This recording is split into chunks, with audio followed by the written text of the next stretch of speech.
কলকাতা নেতাজি সুভাষচন্দ্র বিমান বোস, এটা আপনার জন্য তখন মসজিদ। এসে ঠেকা দেখি এবার একটা বাবরি মসজিদ নিয়ে কি করবে রে ভাই? আমরা তো মুসলমান, গোটা দুনিয়াটা মসজিদ। যদি পার্লামেন্টে সুযোগ পেয়ে যায়, ওখানে গিয়ে ওয়াক্ত চলে আসলে বসে বসে হলে নামাজ টুক করে পড়ে নেবেন। কথা বুঝতে পারছেন না ভাইয়া?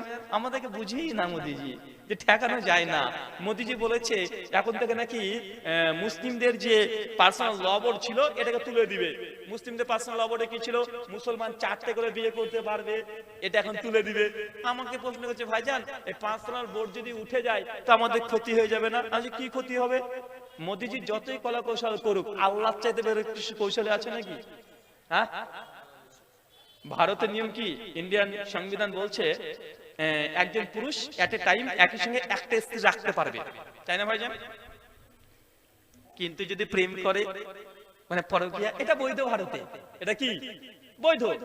দুজন নারী পুরুষ প্রাপ্ত বয়স্ক তারা স্বেচ্ছায় যা ইচ্ছা তাই করতে পারে, এক বিছানায় ঘুমাতে পারে, সরকার এখানে বাধা দিবে না। তার জন্য আমি বলেছিলাম মোদিজি বলেছে তো মুসলিম যে ল বোর্ড তুলে দিবে, কোনো সমস্যা নেই।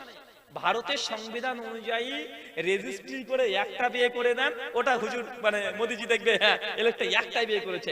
কিন্তু হুজুরকে ডেকে ডেকে আরো 2-3টে বিয়ে করতে চাচ্ছেন, করে নেন, সরকারি ভাবে রেজিস্ট্রেশন করবেন না। কিন্তু এসে যদি ধরে যে আপনারা কেন সংসার করছেন, আমরা তো সংসার করছি না রে ভাই, খাতা দেখাও, নিয়ে আসো রেজিস্ট্রেশন, আমি তো একটা বিয়ে করেছি, তো এটাকে আমার গার্লফ্রেন্ড, বউকে গার্লফ্রেন্ড বানিয়ে দেন। কারণ গার্লফ্রেন্ড হলে সরকার কিছু বলবে না, পরকীয়া করলে সরকার কিছু বলবে না, কিন্তু ইসলামী শরিয়া অনুযায়ী তাকে বিয়ে করেন। মোদিজি আসবে বলে আমার গার্লফ্রেন্ড, ভাই করতে পারবে? যদি মুসলিম ল বোর্ড যে তুলেও দেয়, মুসলমানদের সারানা ক্ষতি হবে না, শুধু একটু বুদ্ধি করে চলতে হবে।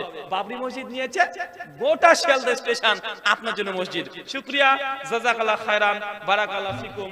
মহান সত্তা আল্লাহ সুবহানাহু ওয়া তাআলার দোয়া, এই প্রার্থনা। কি রে ভাই?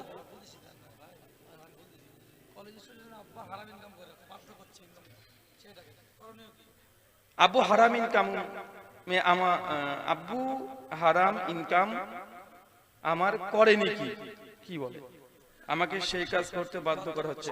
আচ্ছা, মানে আপনার পিতা আপনাকে হারাম উপার্জন করতে বাধ্য করছে, আপনি কি করবেন? আল্লাহ সুবহানাহু ওয়া তাআলাকে নারাজ করে পৃথিবীর কোনো ব্যক্তিকে সন্তুষ্ট করা যাবে না। সূরা লুকমান আয়াত 14 এবং 15। পিতামাতা যদি কোনো হারাম বা শিরক কাজে যদি আদেশ করে, সেক্ষেত্রে পিতামাতার আদেশকে লঙ্ঘন করা যায়। কথা বুঝতে পারছেন? মানে আল্লাহ বেজার করে দুনিয়ার কাউকে খুশি করা যাবে না। আল্লাহকে খুশি করার জন্য বাপ মা যদি বিরোধী হয়ে যায়, কিচ্ছু করার নেই। নবী ইব্রাহিম আলাইহিস সালাম তার বাপের বিরুদ্ধে চলে গিয়েছিল। বাপ কইছে আব্বা মূর্তি তুমি কি করো, মূর্তি তো কোনো ভালো কাজও করে না, খারাপ কাজও করে না বলেছিলেন। এটা বিরোধিতা হকের জন্য। শুকরিয়া, জাযাকাল্লাহু খায়রান, বারাকাল্লাহু ফিকুম, ওয়া মা আলাইনা ইল্লাল বালাগ। সুবহানাকাল্লাহুম্মা ওয়া বিহামদিক, ওয়া আশহাদু আল্লা ইলাহা ইল্লা আনতা আস্তাগফিরুকা ওয়া আতুবু ইলাইক। আসসালামু আলাইকুম ওয়া রাহমাতুল্লাহি ওয়া বারাকাতুহু। ওয়ালাইকুম আসসালাম ওয়া রাহমাতুল্লাহি ওয়া বারাকাতুহু। জাযাকাল্লাহু খাইরান, হাসানাল জাযা। ভাইজানকে হ্যাঁ, আপনার বইটা কোথায়? যিনারা ওনার বই লেখাগুলো নেবেন, গাড়িতে যান, শৃঙ্খল ভাবে বইগুলো নেবেন, হট্টগোল ধাক্কাধাক্কি না করে। দয়া করে আপনারা যিনারা ব্রাদার রাহুল ভাইয়ের লিখনী বইগুলো নেবেন, আপনারা 4 চাকা গাড়ি আছে ওখানে চলে যান।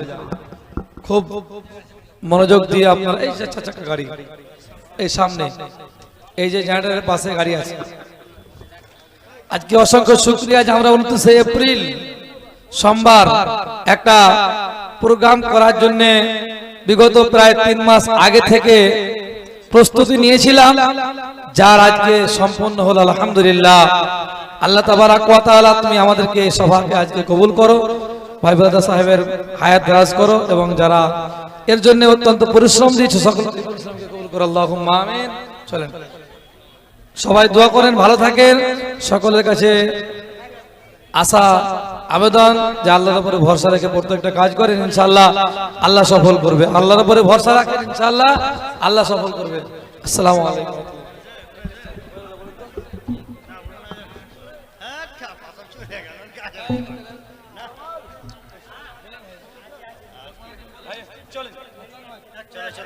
হলো তো রে ভাই,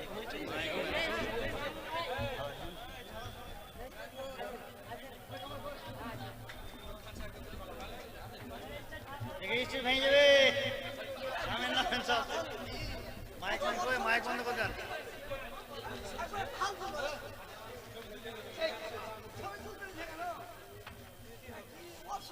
হাসিপুর ভালো আছো?